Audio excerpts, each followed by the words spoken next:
Qual é o título da nossa mensagem hoje? Pode ler comigo? O que temos gerado? Bênçãos ou calamidade? Vamos comigo agora? Amém? O que temos gerado? Bênçãos ou calamidade? Esse é um assunto que, sempre que eu falo sobre gerar, sobre filhos, meu coração queima muito. Aí eu queria dividir um pouquinho com vocês como foi que eu entrei nesse negócio de ser mãe. Né? Casei muito jovem, eu casei com 17 anos. Uau! E pasme, os meus pais acharam ótima ideia. Eu acho que eles estavam me querendo fora de casa mais rápido, né? Não sei. Mas, sabe, foi tudo feito debaixo da bênção do Senhor. O pastor entrou na sala lá, que meu pai era diretor de um hospital, e ele foi lá com a roupinha da escola. Ele tinha 20 anos e eu 17. Se encheu de coragem, com o uniforme dele de escola. E entrou lá onde estava meu pai e disse, eu vim aqui pedir a sua filha em casamento. Que corajoso, né, esse pastor? E olha só, meu pai deu. Incrível! E eu lembro que quando eu cheguei na minha casa, eu disse, minha mãe, eu estou noiva. Ela disse, não está não, não está. Eu digo, estou sim, meu pai disse que eu estou. Uma menina, né? Mas sabe, queridos, meu coração já conhecia Jesus e o coração do seu pastor também.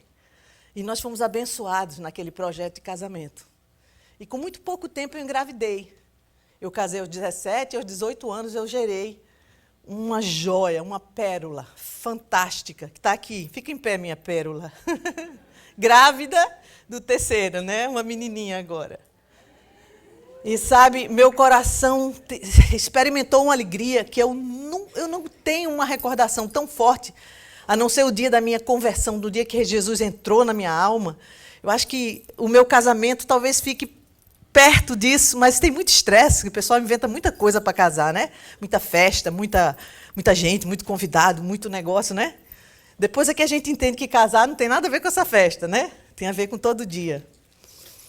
Mas, sabe, eu acho que uma das alegrias que mais me marcaram, cada filho teve seu momento de alegria, né? Mas a chegada da Priscila foi algo que, para mim, marcou aquele dia. Eu senti uma alegria tão grande que eu não consigo descrever quando chegou aquele pacotinho pequenininho assim, né? Com o cabelinho todo para cima, assim, que a gente chamava ela Tenente Escovinha, porque o cabelinho era todo em pé. Mas era uma alegria que não dá para calcular. Agora, antes disso, houve um gerar, né? Todo aquele gerar. O neném crescendo. Eu acho que quantas mães já geraram filhos físicos, né? Porque também tem outros tipos de filho. Não sei se você concorda comigo, mas é algo assim tão sobrenatural, não é não? Eu ficava pensando, tem uma pessoa dentro de mim. Varão de Deus, você já pensou assim, tem uma pessoa dentro de mim? Nunca, né? Diz assim, mas para a gente que gera, é um negócio que não dá para você entender, a não ser que você gere, né? Você vai vendo aquela coisinha crescendo ali dentro, de repente sobe aqui uma ponta, o pé dela empurra para frente, né, assim? Você vê sua barriga fazer né? É um negócio assim estranho, vira dentro, meu Deus, agora está de cabeça para baixo, agora sentou. E é uma coisa que só você experimentando. E uma das coisas que mais me impressionava era pensar que existia um pé dentro da minha barriga. Eu não sei porque que eu pensava isso, mas talvez porque empurrava muito, né? Eu digo, meu Deus, tem um pezinho dentro da barriga. E eu ficava assim.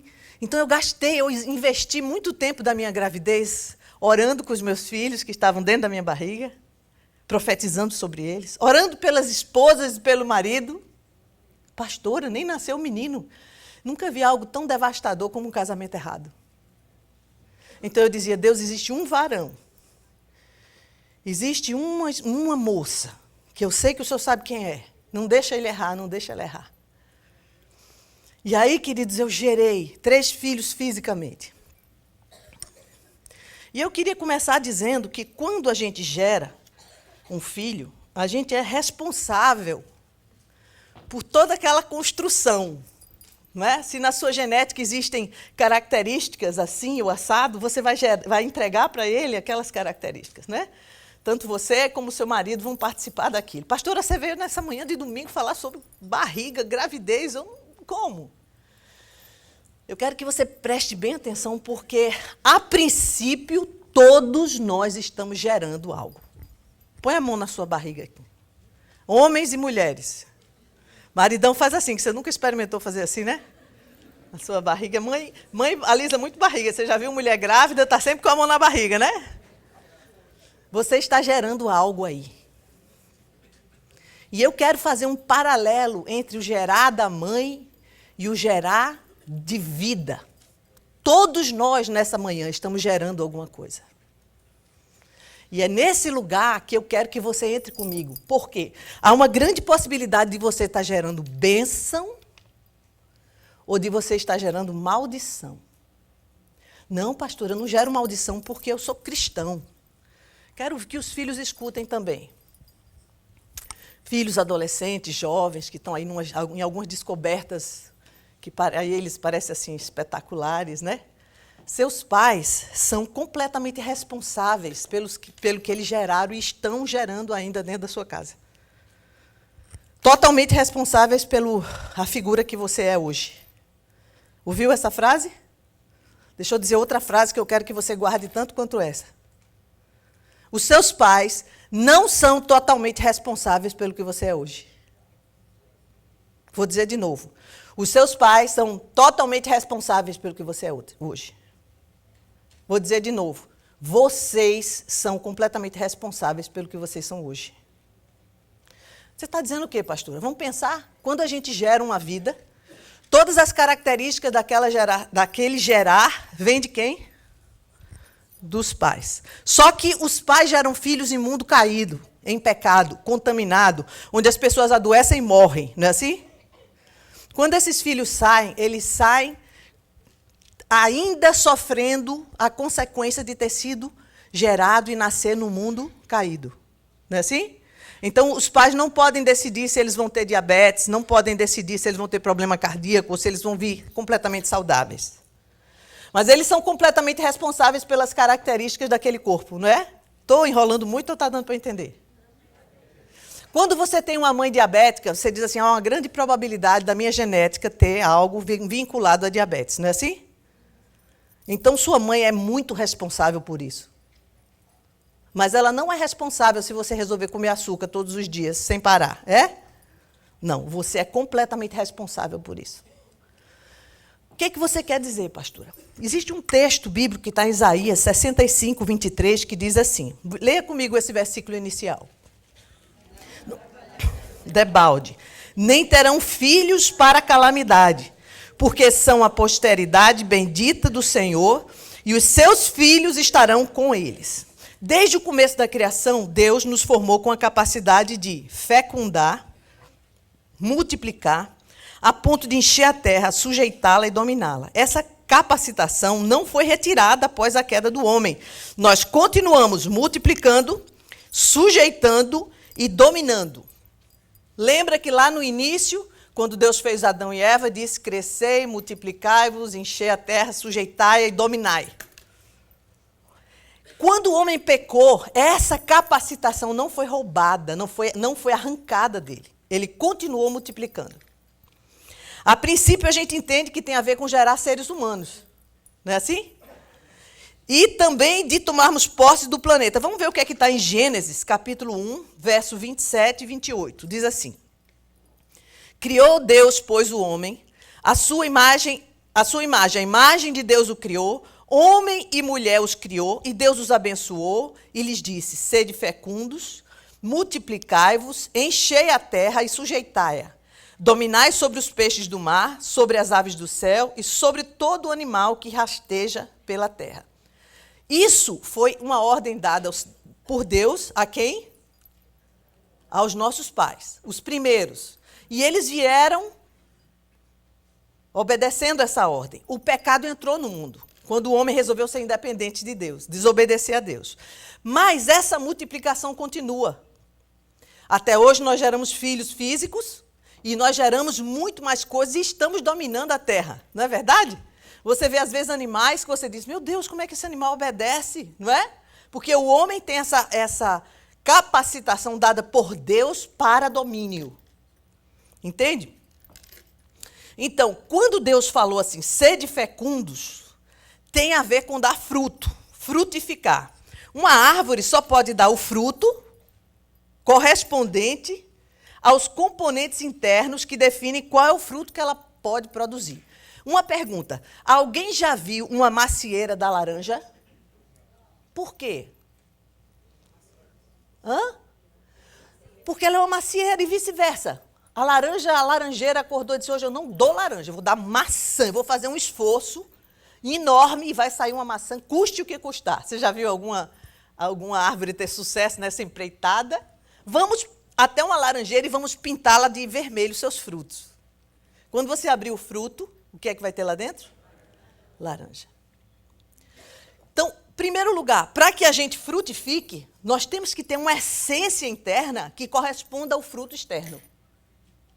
Então, uma coisa que eu quero que você observe é o que é que tem sido gerado dentro de você, que essência e que componentes você tem dentro da sua alma, porque você vai dar o fruto correspondente. Muitas vezes nós recebemos pessoas aqui na igreja que começam a se comportar muito bem. Não fumo mais, não faço não sei o quê, não faço isso, não faço aquilo, mas a essência que tem dentro, ela não é correspondente a esse tipo de fruto. Porque basta que ela se afaste daquele environment, daquele ambiente, que ela vai produzir aquilo que tem dentro. Então, não espere que uma laranjeira produza maçã, porque isso não vai acontecer. Às vezes nós ficamos muito tristes. Puxa vida, pastora, aquela pessoa ali, olha o que aconteceu, ela fez isso. Mas eu não tenho, a única razão de eu olhar para o fruto que ela produziu é para entender o que está dentro da alma dela. E sabe, queridos, nós fazemos isso na vida das pessoas que estão ao nosso redor. Porque são elas que vão comer o fruto, não é a árvore que come o fruto, né? Ela expõe o fruto e as pessoas ao redor comem do fruto. Então, as pessoas mais perto de você, quem é? Quem é que você acha que está muito no seu pé, direto? A família que vive dentro da sua casa. Que fruto será que ela está comendo aí? Porque não dá para a gente disfarçar muito. Não é assim? O que é que tem dentro? É fruto. Fruto sai. Agora, um outro ponto que o Senhor falou naquele dia foi multiplicai-vos. E multiplicai-vos, quando ele falou multiplicar e encher a terra, multiplicar é fazer o quê? Acrescentar muitos, né? Nesse caso aqui, Deus não estava dizendo, façam controle de natalidade, né? Cresçam muito, multipliquem. Mas ele não determina o quanto, certo? Não está dizendo a proporção. E nem está dizendo que você só vai multiplicar até isso. Não, ele está mandando multiplicar. E multiplicar significa o quê? Gerar. Não é assim? Não é como algumas fruteiras que, quando ela expõe a fruta, você tem que cortar a árvore e plantar de novo, porque ela só vai dar um fruto. Que fruteira é essa? Acho que é banana. Corta a árvore que não serve mais. Não. Deus quer que essa árvore seja frutífera continuamente. Mas até quando? A Bíblia diz aqui, enchei. Até encher. E o que é encher? A palavra no hebraico é assim, male. Plenitude, abundância, está completo, completamente satisfeito, completamente ocupado. Ou seja, tudo. Não é assim? Encher e multiplicar tudo. Agora, outro foi, sujeitai. Sabe o que significa sujeitar? Significa subjugar, manter dominado, aprisionar. Deus estava dizendo ao homem, domine. Não são os animais que vão lhe dominar. Não é a natureza que vai lhe dominar, mas é você que tem que dominar. O pecado nos roubou isso. Por quê? Porque nós, quando nascemos em pecado, quando não recebemos o Espírito Santo, existe um domínio que não é da minha própria carne. Paulo dizia assim, o bem que eu quero fazer eu não faço, mas o mal que eu não quero eu me vejo fazendo. Nós perdemos esse poder quando o pecado entrou e ele nos foi restituído quando? Quando nós recebemos o sacrifício de Cristo e o Espírito Santo passa a habitar em nós. O pecado não terá mais domínio sobre vós, porque vocês agora não estão mais debaixo da lei, mas debaixo da graça do Senhor Jesus. Ele nos capacitou a não sermos escravos do pecado. Então, quando alguém diz assim, pastor, eu caí porque eu não resisti, isso se chama mentira. Por quê? A única razão de não ter resistido é porque a essência que estava dentro de você não era a que deveria estar. Porque agora, como nova criatura, a inspiração é outra, a presença dentro de você é outra, e é por causa dessa presença que eu tenho poder para resistir a todos os dardos inflamados do maligno. Então, se até hoje você ouviu uma história de que a carne é fraca e ela não pode resistir ao pecado, isso se chama mentira do diabo. Porque quando Jesus fala que a carne é fraca, a única coisa que ele está dizendo é que a minha carne tem fome, precisa dormir, se cansa, morre fisicamente. É só isso. Não é respaldo para pecar. Eita, agora a mamãe falou com força, não foi não? Está todo mundo quietinho, olhando. Você diz assim, mas pastor, eu não queria pecar, e eu pequei. Sabe por quê? Porque a essência que estava enchendo a sua alma não era a presença de Deus. Porque há uma ordem na palavra que diz assim, qual é? Enchei-vos. Isso é uma coisa que você faz só uma vez? Enchei-vos, enchei-vos, enchei-vos, enchei-vos, enchei-vos do Espírito, e você jamais vai satisfazer aos desejos da carne. Mas precisa o quê? Encher, encher, como você toma água todo dia. E deixar essa água transbordar. Se você não fizer isso, pode ser pastor, líder de GE, bispo, sabe, patriarca, o que você imaginar, você vai cair. Porque a única forma da gente não cumprir o desejo da carne é se encher e se manter cheio da presença de Deus. É Ele que nos afasta. Então, veja só, muitos geraram filhos, né, nesse universo, nesse mundo que a gente vive hoje. Alguns geraram filhos que foram para a bênção, e outros geraram filhos que foi para a calamidade. E eu quero que você aponte aí filhos como aquilo que eu sou capaz de gerar. Ok? Homens, não sei se vocês sabem, mas vocês estão grávidos. E vocês estão gerando algo. Meninas, adolescentes, jovens, vocês estão gestantes, gerando algo. E eu queria que você andasse comigo, observando alguns homens que geraram calamidade, filhos para calamidade. Mel, solta aí o primeiro Hitler. Esse homem, cadê ele? Está aí? Ainda não. Todo mundo viu falar no Hitler, né? E algum tempo atrás até soltaram um filme sobre o Holocausto, né, que já deve ter soltado até outros, mas que eu nunca consegui sentar para assistir. Era até em preto e branco, a lista de Schindler, né? Quantos viram esse filme aqui? Nunca consegui assistir, porque o meu coração dói de ver tanta... Como é que alguém consegue engravidar, como Hitler engravidou, de algo tão horrível que ele foi capaz de gerar filhos para a calamidade? Não somente ele, mas ele fez outros Hitlerzinhos por aí pela vida que estão gerando a mesma coisa que ele gerou. O que é que nós temos gerado? Nós precisamos de parar para pensar que tipo de geração, que tipo de gravidez eu tenho tido, porque quando o filho nascer, ele pode ser para calamidade e ele pode ser para bênção.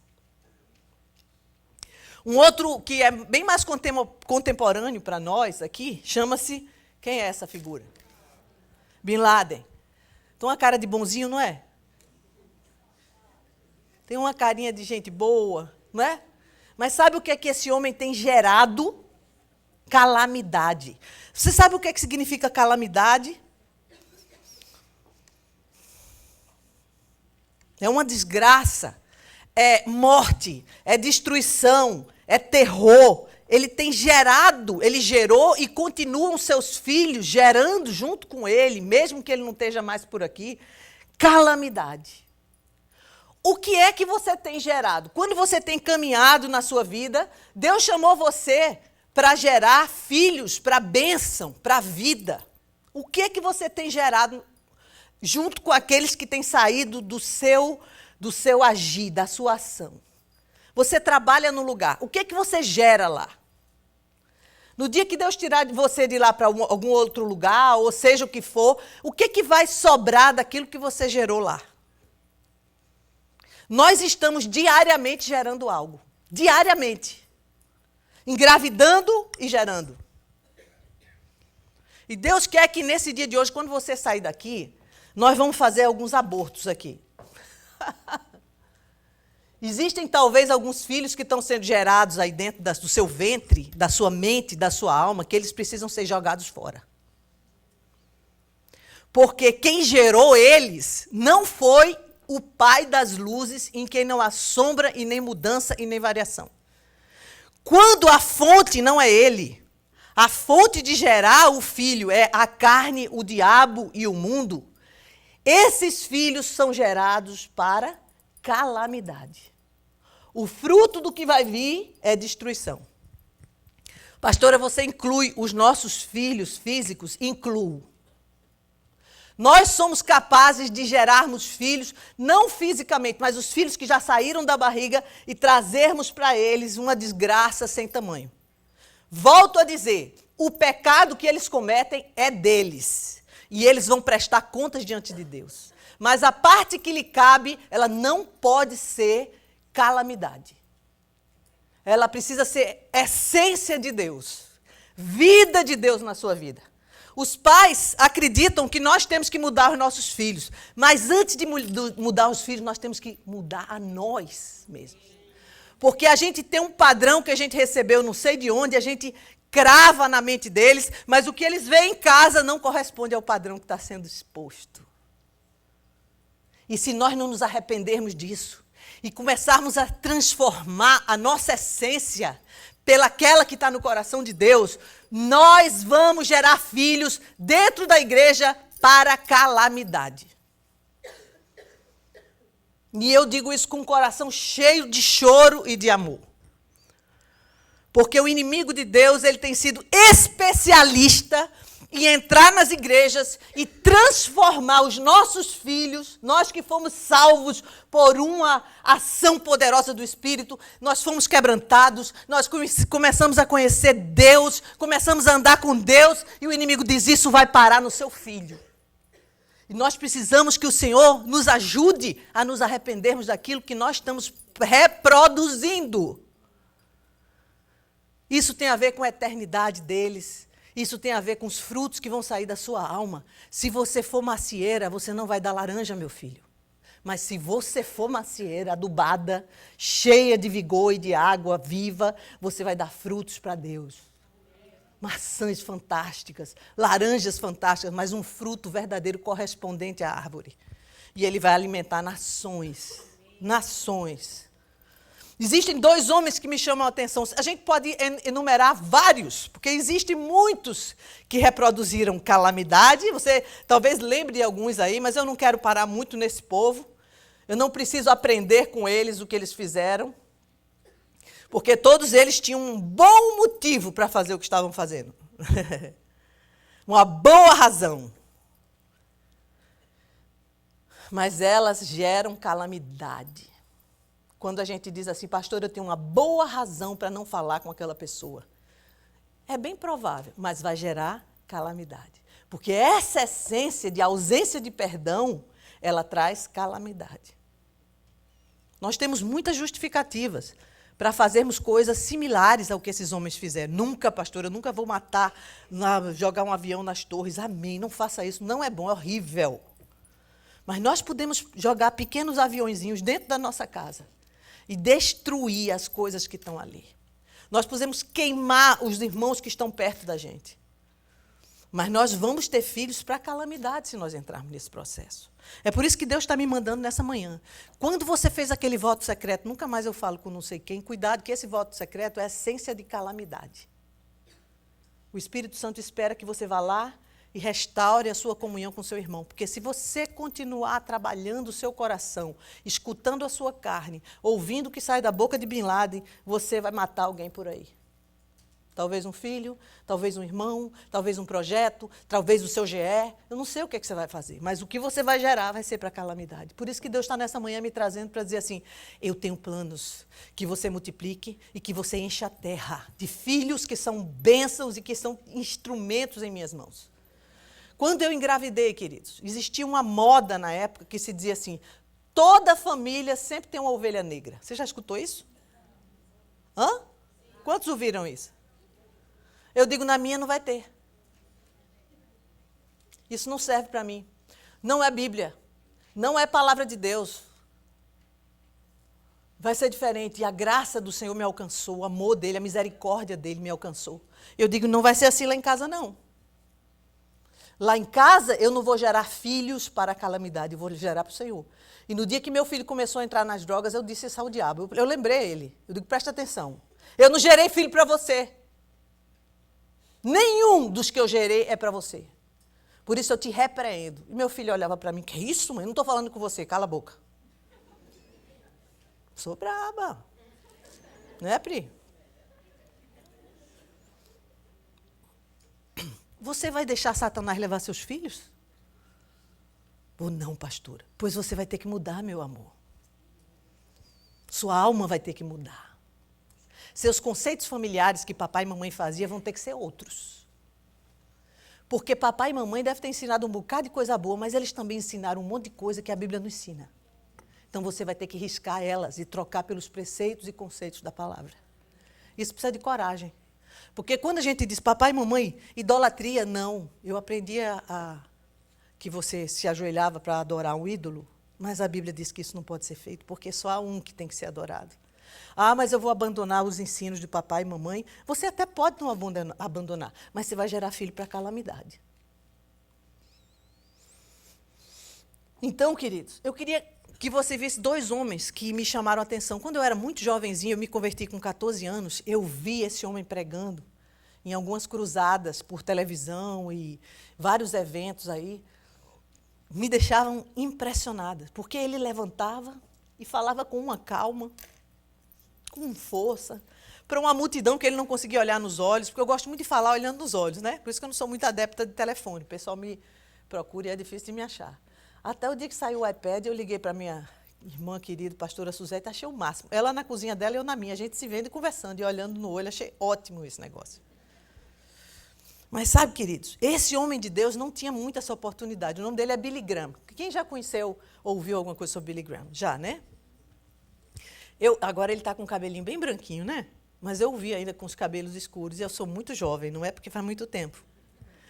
Mas eu olhava para aquele cara, ele pregando, falando do amor de Deus, da necessidade de arrependimento, e as pessoas vindo. Você já teve a oportunidade de ver uma das mensagens em estádios, porque ele fazia em estádios enormes, há anos, 40 anos atrás, e vinha aquela multidão entregando a vida dela a Jesus. Eu digo, gente, quantos filhos para a bênção, não é não? O rastro desse homem, por onde ele passou, vida. Imagine uma estrada onde está tudo cinza, escuro. E aí você começa a passar, e as flores começam a nascer, os frutos começam a vir. Essa é a história desse cara. Qual é a sua? O que você tem gerado por onde você passa? Dissensão, contenda, dúvida, ira, amargura, tristeza. O que você tem gerado? O que você deixa por onde você passa? Esse homem de Deus tem uma lista grande de filhos. Ele nem sabe quantos filhos ele tem sido capaz de gerar. Mas são filhos para a bênção de Deus. São filhos que enchem o coração de Deus de alegria. São filhos que geraram filhos espirituais. São filhos que levaram muitos a Cristo. São filhos que fizeram das suas casas lugar de restauração, de consolo, de conforto, de palavra. Existe um outro homem que me chama muita atenção também. E eu vou terminar nesse quarto. O nome dele é Paulo. Paulo, que está escrito na Bíblia. Eu não tenho nenhuma fotografia do Paulo. Por isso que eu não botei. Mas sabe, a quantidade de filhos que Paulo tem gerado, aqui mesmo nessa igreja, existem filhos de Paulo aqui. que começaram a ler as suas cartas e que foram impactados pela presença do Espírito através da vida de Paulo. Até hoje, morto físico gerando filhos vivos espirituais e eternos. Até hoje, ele está gerando filhos. Você pretende gerar filhos até quando? Não, pastor, eu não faço mais filho. Mas tem que fazer. Nós precisamos fazer filho com 50, 60, 80, 90, enquanto a gente estiver aqui. Nós vamos gerar filhos para a calamidade ou para a bênção. Quem decide sou eu, não é Deus. Não é Deus que decide que você... Ele quer, mas é você que vai ter que engravidar. O Senhor é capaz de fazer muitos filhos nascerem. Mas quando você foi gerar o seu filho, você se deitou com o seu marido e gerou esse filho, não foi? O único que foi por obra e graça do Espírito Santo foi Jesus. Os outros foi papai e mamãe juntinho, não foi? Aí Deus fez nascer. Você precisa fazer gerar filhos espirituais. Olha o que aqui Paulo diz em 1 Coríntios 4,15. Porque ainda que tivesseis milhares de preceptores em Cristo, não terias, contudo, muitos pais. Pois eu, pelo Evangelho, fez o quê? Vos gerei em Cristo Jesus. Essa história de gerar filhos espirituais, Paulo já estava falando. Não é uma ideia que a pastora teve, está aqui escrito na palavra, ele gerava filhos.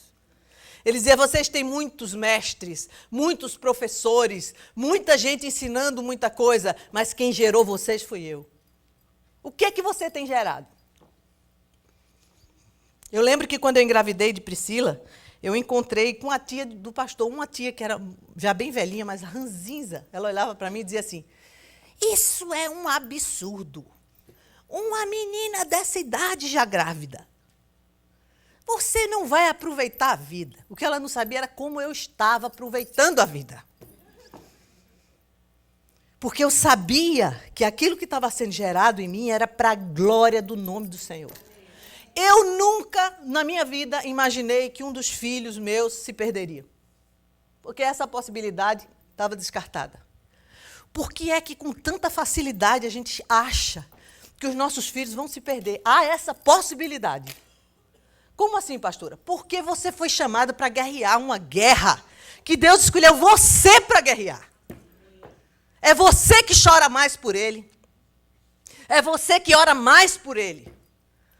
É você a pessoa certa no lugar certo. Por isso que nós não podemos... porque tem um livre-arbítrio. Esqueça essa questão de livre-arbítrio. A sua parte não é livre-arbítrio. A sua parte é fazer a obra de Deus acontecer na vida dessa pessoa. Mas e se ele não aceitar? Eu vou até o fim da minha vida dizendo, vai ser profeta, vai ser homem de Deus, vai ser mulher de Deus, eu vou orar. Deus precisa mudar o quê? Muda em mim, transforma meu coração, muda minha boca, traz uma nova vida para minha alma, que eu quero que ele sinta o teu cheiro. Olha, queridos, a presença de Deus na sua vida, não dá para você esconder uma lamparina embaixo de uma mesa. Ela vai iluminar. Seu filho vai ser impactado com a luz que ele vai ver em você. Tudo começa em mim. Há uma necessidade urgente que nós nos levantemos para a gente gerar vida para Deus. Os nossos filhos, os nossos adolescentes não foram construídos por Deus para se perder, para se prostituir, para ser saco de pancada do diabo. Você é uma pessoa fundamental. Essa semana eu estava conversando com uma mãe no Brasil que estava em sofrimento horrível porque o filho tem sido rebelde e ela dizendo a mim, eu digo, olha, nós vamos, esse ano vai haver um congresso no Brasil e o pastor vai lá pregar, eu quero que você vá. Ela disse, se eu estiver viva até lá, por causa do sofrimento que ela está passando com aquele filho adolescente. E Deus me deu uma palavra que parece uma loucura. Eu digo, presta atenção. Você tem sido um empecilho para o diabo na rebeldia do seu filho. Você não pode morrer. Estou lhe proibindo de morrer nos próximos meses. Entendeu? Ela diz, como é que eu vou fazer? Eu não sei como é que você vai fazer. Eu só estou dizendo a você que você está proibida de morrer. Não morra. Quando ele voltar para Jesus, aí você morre se você quiser. Mas até lá você tem que estar viva. Como a gente quer escapar de uma maneira mais fácil, querido, Deus nos chamou para uma guerra. Para de querer ficar deitado numa rede, batendo na parede, balançando, porque isso não é hora. Tem o que fazer aí muito. Pastora, como é que eu não vou morrer? Não vai, porque eu estou proibindo você de morrer. Você é o único empecilho. Você não tem marido em casa, então você tem que se posicionar e dizer assim, adoecer e morrer eu não vou. Até que ele volte. Nós precisamos de ter coragem. Mas, pastor, eu amo tanto meu filho, eu choro tanto. Não, você ama você. Você não quer sofrer, por isso que quer ele por perto. Mas se esses meninos ficarem aqui na igreja sem conhecer Jesus, eles vão para o inferno, entendeu? Eles precisam nascer de novo, conhecer Jesus, se apaixonar rasgadamente por Ele. Se a gente ficar só no que é bom, meu filho não me dá trabalho, ele vai passar a eternidade sem Deus, queridos. A vida dele aqui vai ser uma vida de gerar calamidade, sequenciada. Mas, pastora, se ele for uma pessoa boa, um bom profissional, ele vai ser só isso. E a eternidade dele? Quantos anos você acha que ele vai viver como um bom profissional aqui? É só esse tempo que você quer para o seu filho ser bem-sucedido? Eu não quero. Eu quero vê-los atravessando a eternidade em adoração, servindo a Deus. A gente acha que na eternidade a gente vai ficar deitado na rede, não é? Hoje eu estava lendo alguns textos bíblicos que diziam lá tem trabalho pra caramba e é ótimo. Nós vamos trabalhar muito. O homem foi feito para trabalhar. O homem foi feito não para depender do trabalho, mas para trabalhar, porque trabalhar é ótimo. Sabe por que é bom trabalhar? É bom trabalhar quando você sabe que vai ter um resultado daquele trabalho maravilhoso, não? E trabalhar é gerar vida, querido. É gerar vida. É gerar vida. O que você está gerando? Calamidade? Seu útero espiritual não foi feito por Deus para gerar calamidade. Não foi feito. Deus lhe preparou para transformar esse mundo. Quando Deus decidiu que iria entrar nessa terra para resgatar o que tinha perdido, Ele não escolheu os anjos. Eu digo, meu Deus, se fosse eu, tinha escolhido. Como assim, anja labareda de fogo? Imagina os anjos chegando aqui. Eu duvido que alguém dormia. Eu duvido que alguém ia pegar um iPad para brincar. Ia ser um olhão desse tamanho para cima dele, não era não? Fogo por todo lado. Vim dar um aviso. Não era? A Bíblia diz que os anjos anseiam ter tido esse espaço, mas não, nos foi dado. Olha a honra de multiplicar a vida de Jesus na vida dos outros. E nós paramos nos nossos conceitos pessoais, naquilo que eu gosto. Acaba com isso, querido. Você tem que gostar do que Deus gosta. Gerar o que Ele gera. Chorar pelo que Ele chora. Amar o que Ele ama. E parar de amar o que Ele não ama. Você acha que Jesus é apaixonado por um BMW não sei de quê? Por uma mansão na beira de não sei o quê? Para de amar o que Ele não ama. Casa é casa, carro é carro, joia é joia. Mas amar o que Deus ama é diferente. Sabe quem é que Ele ama? Porque Deus amou o mundo de uma maneira tão grande que Ele enviou o seu Filho por amor desse mundo. Eu tenho que amar a igreja de Jesus, as pessoas. O seu irmão que está aí do seu lado, dá uma olhada para ele.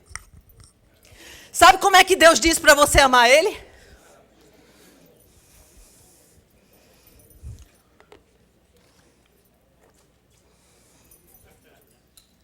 Você tem gerado o que você tem amado. A Bíblia diz que nós devemos amar um ao outro, sabe como? Dá uma olhada aí para ele. Diga assim, ardentemente. Difícil, né? E amar ardentemente não tem nada a ver com baixar padrão, prostituição, nada, é amar com amor genuíno. Ama o que Deus ama e você vai começar a gerar vida de Deus em você. Sabia?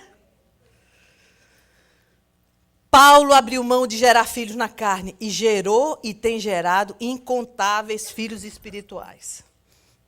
Quantos filhos espirituais você tem gerado? Ai, pastor, eu nunca levei ninguém a Cristo.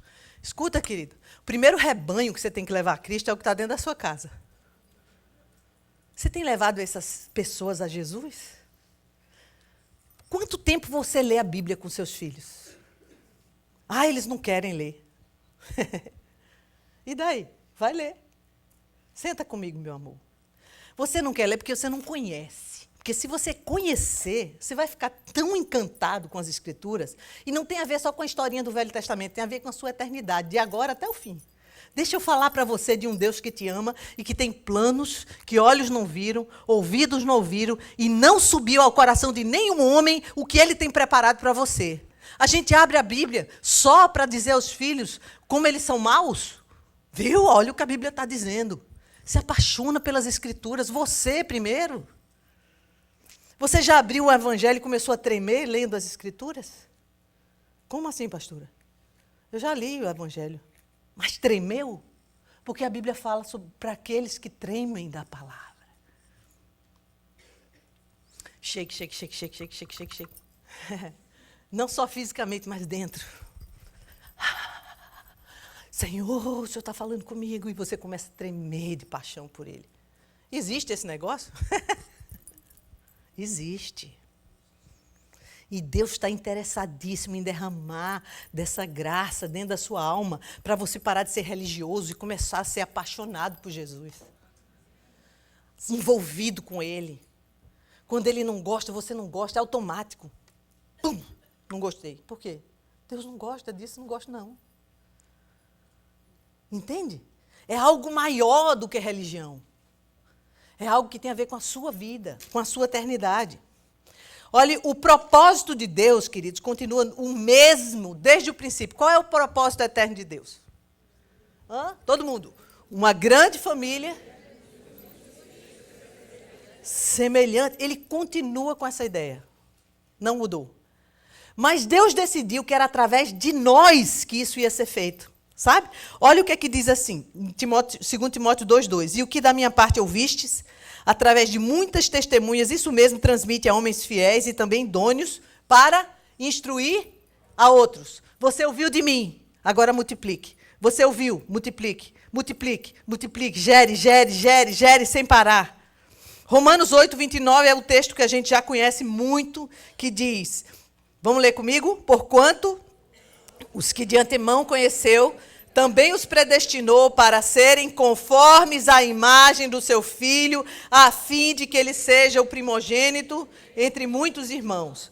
Efésios diz assim, pois somos feitura dele, criados em Cristo Jesus para gerar a bênção. Gerar. Nós fomos feitos por Deus para gerar bênção. Para gerar vida de Deus na vida das pessoas. Por isso que as características que estão em mim têm que ser as mesmas que estão no coração de Deus, porque senão eu vou gerar outra coisa. Você entende, queridos? Se o que tiver em mim é o que está no coração de Deus, é isso que eu vou gerar. Calamidade. Olha o que é que diz. Essa palavra é pavor, terror, ruína súbita e alarme. Olha só. Você nunca vai dizer assim, o que é que você gerou? Eu gerei calamidade. Olha, não põe o nome dos filhos de vocês calamidade, nunca.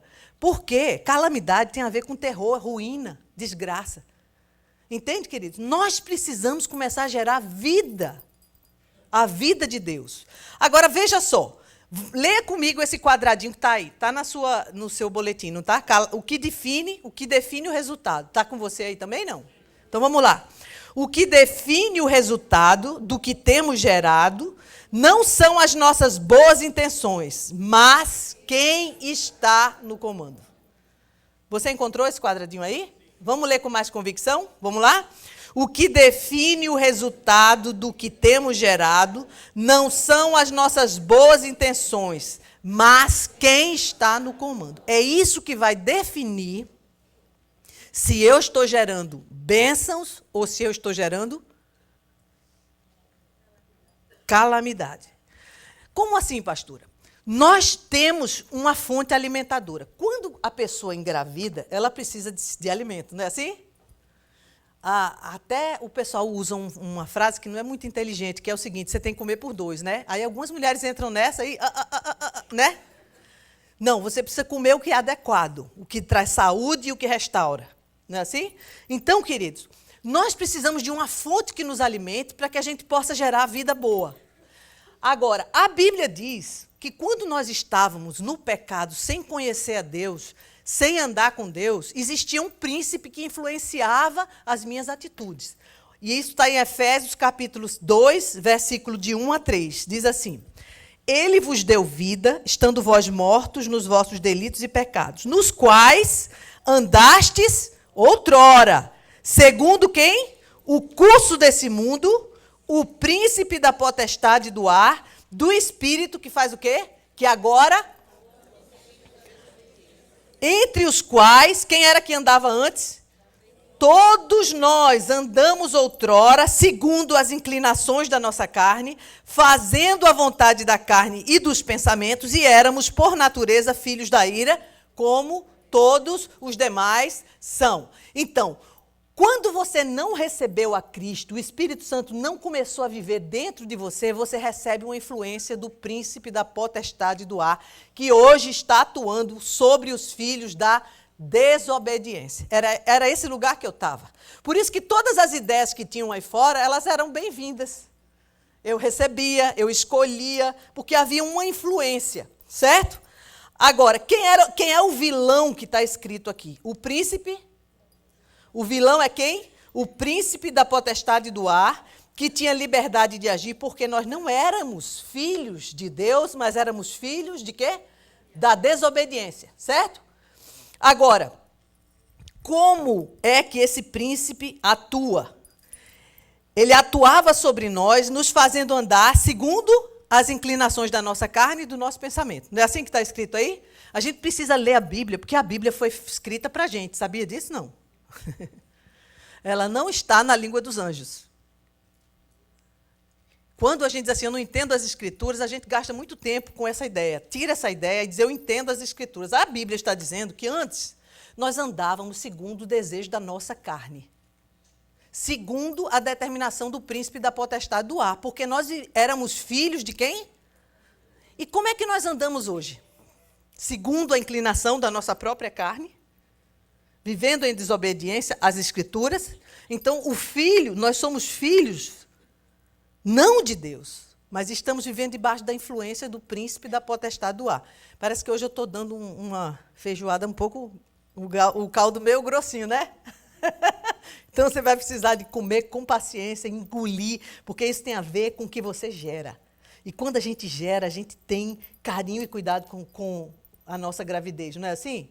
Você precisa começar a gerar vida, e eu quero que, se há algo na sua história que não tem sido gerar vida, que a gente possa consertar hoje. Viu? Então, como é que ele atua? Ele atua assim. Veja só como é que ele atua. Gálatas 5,19 diz assim, as coisas que a natureza humana produz são bem conhecidas. Aí vamos comigo. O que é? Imoralidade sexual, impureza, ações indecentes, adoração de ídolos, feitiçaria, inimizades, briga, ciumeira, acesso de raiva, ambição egoísta, desunião, divisão, inveja, bebedeira, farra, todas as outras coisas parecidas com essa. Repito o que já disse. O que é que ele repete? Aí vamos comigo. Os que fazem essas coisas não receberão o reino. Então, queridos, nós precisamos avaliar se é isso que tem saído de mim. Divisão, inveja, briga, discussão. Se isso está saindo de mim, eu preciso entender que o que está sendo gerado é correspondente ao que está dentro de mim.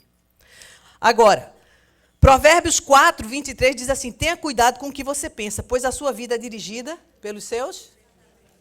Então, queridos, Deus nos deu a possibilidade de termos uma outra influência. Lembra que o que a gente leu no quadradinho, o resultado é de acordo com quem me influencia, com de onde eu estou recebendo.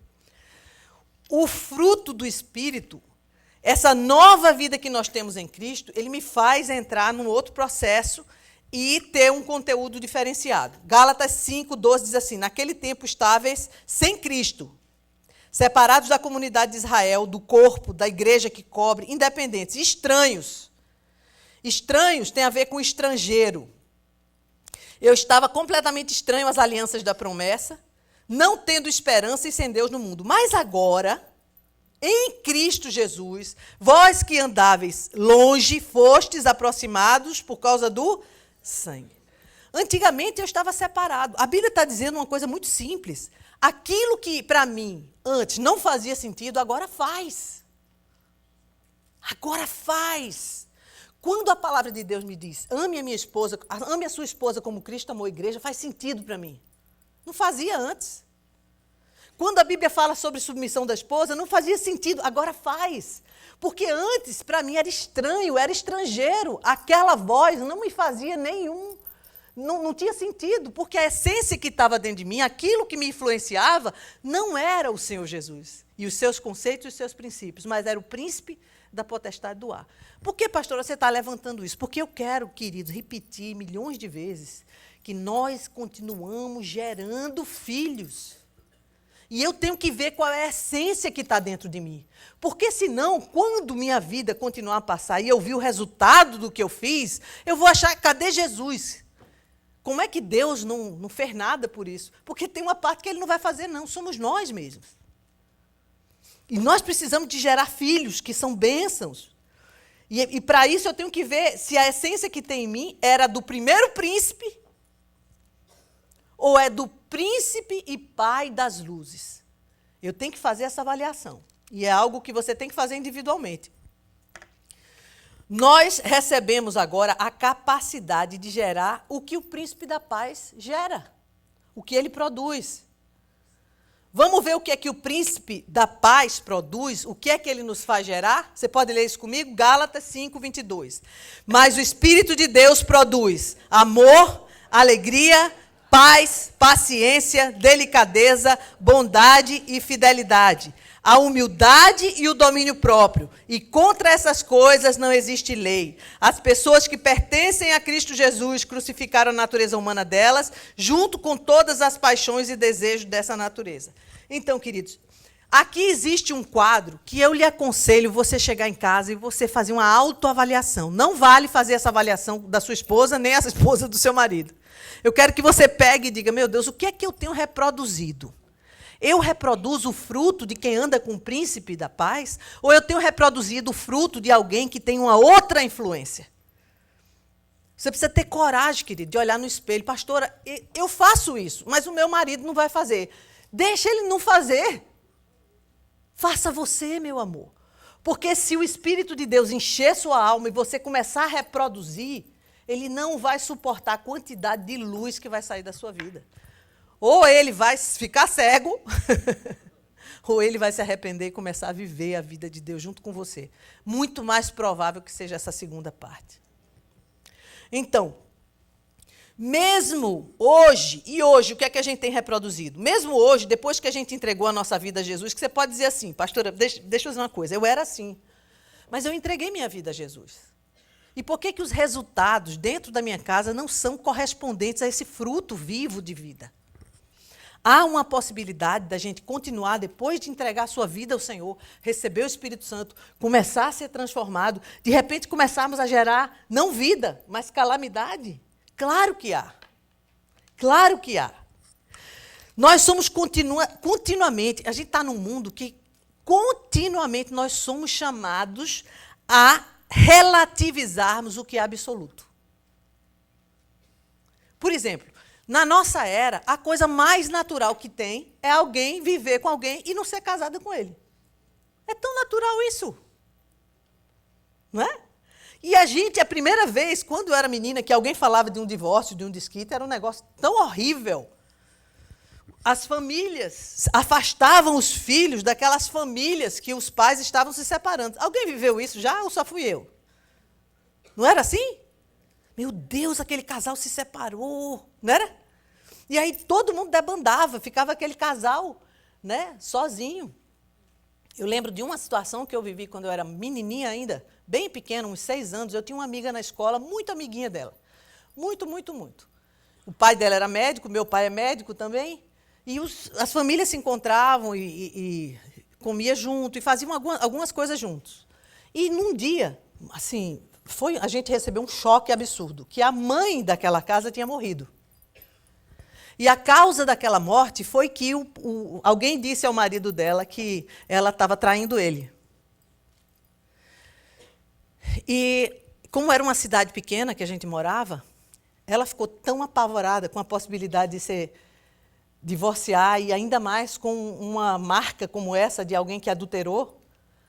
Ela ficou tão assustada com aquilo que ela entrou no banheiro. Enquanto ele arrumava a mala, ela pegou um revólver e deu um tiro na cabeça. Deixou uma menina de 6 anos e um menino menorzinho. Tal era o pavor de se divorciar. Eu lembro que eu entrei naquela casa e eu chorei muito, porque eu sabia que minha amiguinha estava devastada. Meus pais foram lá e a gente estava junto, foi. E eu lembro de uma cena daquele homem no meio da sala, sentado no chão, urrava, porque tinha sido uma mentira. Não era verdade aquilo. E a família dele foi destruída. Muito ruim a situação. Agora, hoje em dia, banalizou. Né? Aí a gente, como vê muito filme, tem muitos amigos, vocês vão na escola, a maioria dos pais são divorciados, então é normal. Mas a Bíblia diz que Deus odeia o divórcio. Dentro das igrejas, a gente começa a ver essa possibilidade. Não me dou bem, diferença de, como é que chama o negócio? Incompatibilidade de gênero. Eu nunca vi uma palavra tão bonita para dizer pecado. Nunca vi. Porque ela ofusca, ela embota, ela cobre algo que eu estou dizendo assim. Eu não gostei. E o rei aqui desse lugar sou eu. Tem que ser do jeito que eu gosto. Se não for, eu não quero. E eu esqueço que o nosso Deus, que é provisão de amor, provisão de restauração, provisão de vida, ele não vai entrar nesse negócio, porque o rei da casa sou eu. E eu entro num processo de aceitar naturalmente coisas como se isso fizesse parte da nossa cultura. Deixa eu te falar, querido, quando você entregou sua vida a Jesus, você entrou noutra cultura. A cultura do Brasil, a cultura dos países hispanos, elas têm que estar debaixo da cultura do reino de Deus. Porque antes delas existirem, o Senhor já existia. E a família foi a primeira instituição, antes de governo, antes de igreja, antes de qualquer coisa. Nós não podemos abrir mão de princípios na palavra que são absolutos. Amar sua esposa não é uma opção. É uma ordem. E se Deus manda, e eu sou servo dele, eu vou obedecer. Essa é a cultura do reino. Pastora, mas amor não é um sentimento? Não, amor é uma ação real, visível. Sentimento está no meio da história. Mas Deus amou o mundo de uma maneira tão grande que ele deu. Uma ação visível. Mas se eu não tiver sentimento? Sentimento é uma carrocinha, pense num trem. A locomotiva não é sentimento. É a aliança com Deus. É ela que vai puxar o trem inteiro. Se você colocar sentimento para puxar o seu trem, querido, você vai ter que trocar muito de trem, de vagão, porque sentimento vai e vem, e vai e vem. Eles não podem ser a locomotiva. Eles não podem ser a causa que vai me fazer andar. Mas o que tem que me fazer andar é a aliança com o meu Deus. Eu escolhi amar. Pastor, isso é muito duro. Não. Quando a gente opta por obedecer a Deus, a gente escolhe amar. Amar é bom? É nada, é melhor ser amado, né? Hein? Como é que fica? Deixa eu te dizer. Muito mais bem-aventurada coisa é dar do que receber.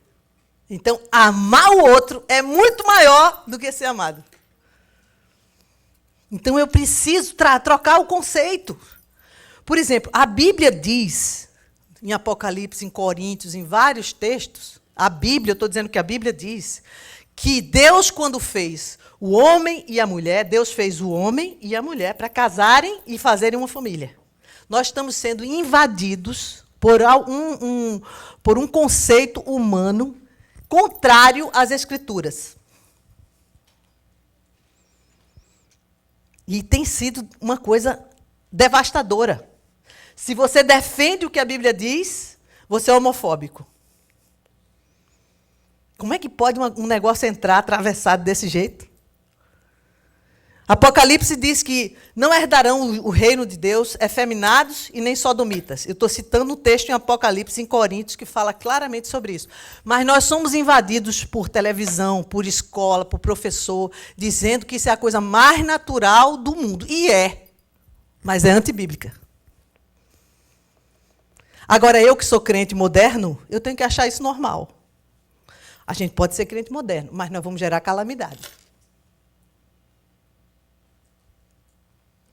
Não é bom ouvir isso, né?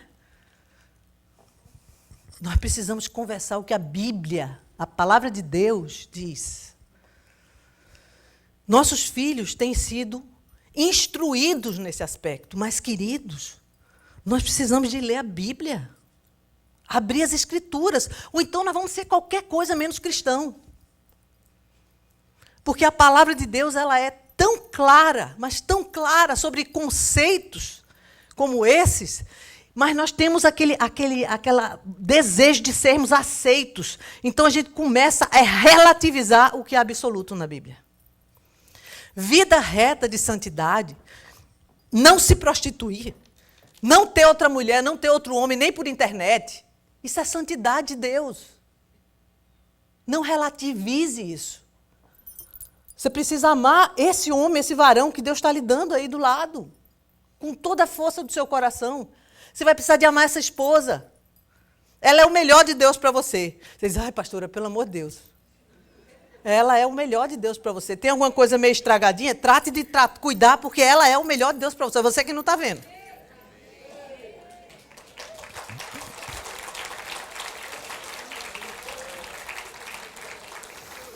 Agora, deixa eu dizer uma coisa, querida.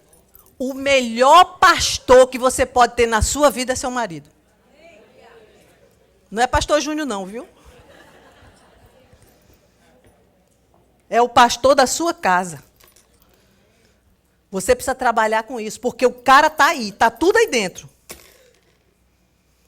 Aí você tem que entrar lá na presença de papai e dizer, Senhor, tem uma coisa aqui que não está funcionando. Eu acho que alguma coisa ele tem que mudar. Antes de trabalhar para mudar ele, transforme-se. Porque se você ficar no tamanho de Deus, a luz que vai sair da sua vida vai impactá-lo. Não é assim que a Bíblia diz em 1 Pedro, capítulo 3? Eles vão ser ganhos sem palavra alguma. Imagina. Fecha a boca, menina. E começa a trabalhar com Deus, para você ver o que é que Deus vai fazer na vida desse homem. Ou vocês acham que o pastor Júnior era bonzinho assim a vida toda?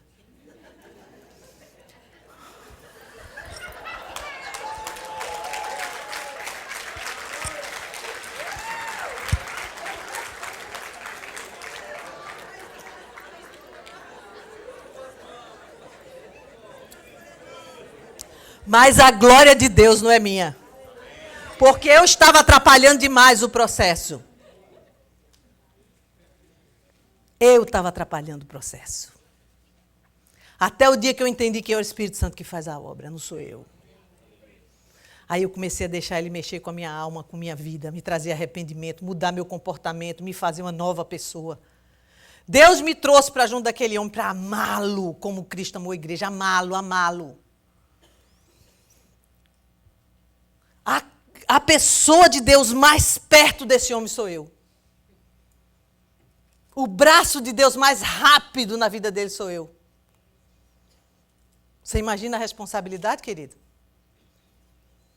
Quantas vezes eu precisei dizer não para mim? Quantas vezes ele precisou dizer não para ele, para me atender?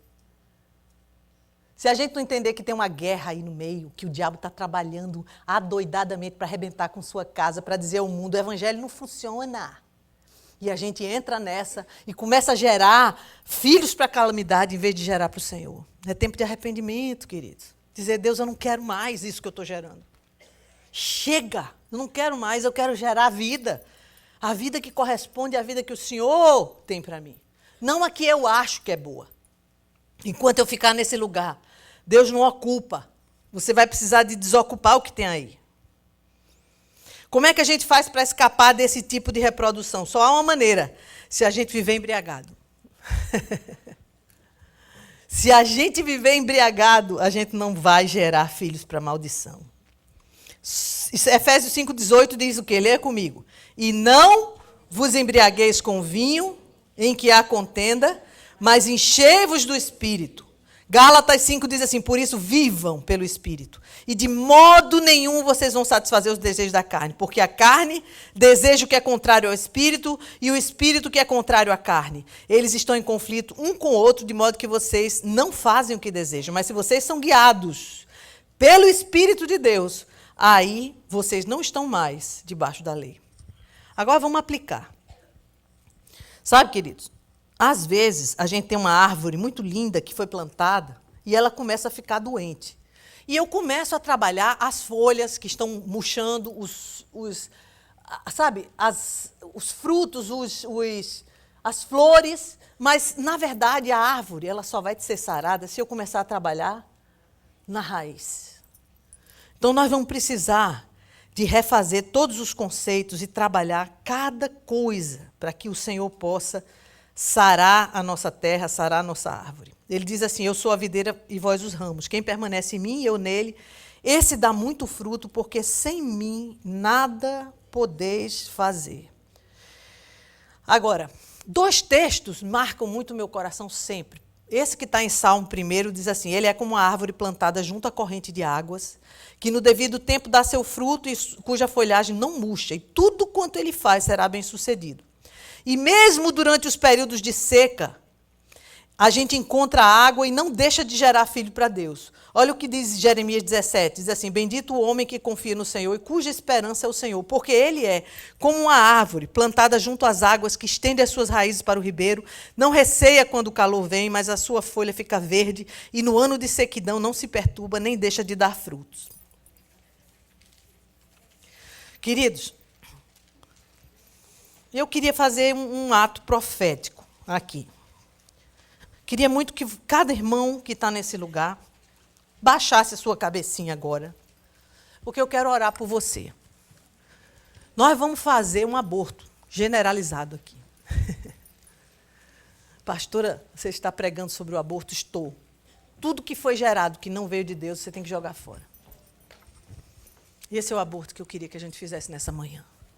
Porque Deus quer jogar uma semente nova aí dentro. Uma semente que vai começar mudando você. Porque quando a gente engravida, a gente não fica com o mesmo corpo que a gente estava antes de engravidar, não é assim? Então, a primeira pessoa que vai ter que mudar nesse aspecto é o seu corpo, a sua alma.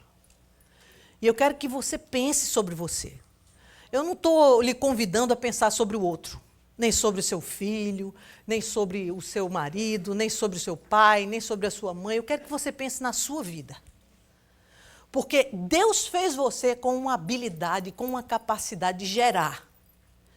Deixa eu lhe dizer, você vai gerar, de toda maneira você vai gerar algo. O meu choro diante do meu Senhor nessa manhã não é que você gere ou que você não gere. É que você continue a gerar, mas gere uma semente de vida. Que comece a gerar filhos não para calamidade, mas filhos para bênção. Filhos que vão ser frutos da presença de Deus na sua vida. Filhos que onde eles andarem, como a Bíblia diz, onde eles passarem, eles vão dar frutos. Porque o Salmo está dizendo que mesmo em épocas de seca, de provação, de luta, porque nessa vida tem muita luta, meus filhos. Nós passamos por muitas dificuldades.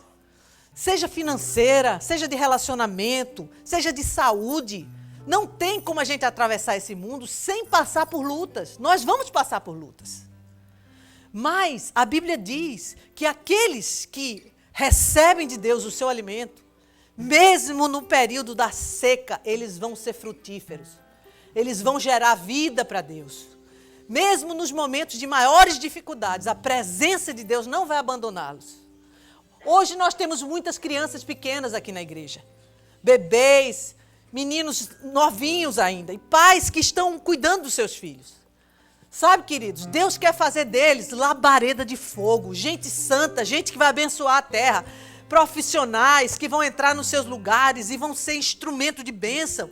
E não instrumento de confusão, não instrumento de rebeldia, de destruição, mas um instrumento nas mãos de Deus para trazer vida a lugares mortos.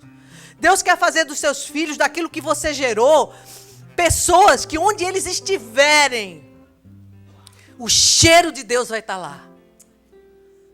O fruto do Espírito Santo vai estar nesse lugar. Ai, pastor, eu quero tanto isso, mas tem que começar na sua vida. Tem que começar a mudança dentro de você. Porque se não mudar o que está dentro, querido, você não vai gerar o fruto correspondente a isso. Nós temos que deixar de ser religiosos. Estabelecer leis e normas, como se fosse uma instituição qualquer. E nós precisamos de deixar que a vida de Deus, que a presença do Espírito, aquele que nos criou, que nos construiu, que não tem religião nenhuma, porque Deus não tem religião nenhuma, Deus, Ele é Senhor absoluto, foi Ele que nos construiu, foi Ele que providenciou a porta aberta através de Jesus para me levar de volta para o Pai, é Ele que me dá a vida para eu viver hoje, e é Ele que tem planos sobre mim, porque os planos que eu tenho a teu respeito são pensamentos de paz, para dar a você o fim que você deseja, mas para isso, querido, nós temos que desistir dos nossos conceitos, da nossa humanidade carnal e recebermos aquilo que vem da boca do Pai. Senhor, aqui está o teu povo, Senhor. Alguns estão grávidos nesse lugar, gerando filhos que o Senhor não gerou. E eu quero pedir, meu Senhor, que o Senhor venha tocar no coração daqueles amados e daquelas amadas que muitas vezes, bem intencionados, começaram a gerar coisas dentro deles que não foi o Senhor que estabeleceu. E eu quero pedir, Santo Espírito de Deus, que o Senhor toque agora nesses corações. Vamos ficar de pé, queridos, um pouco.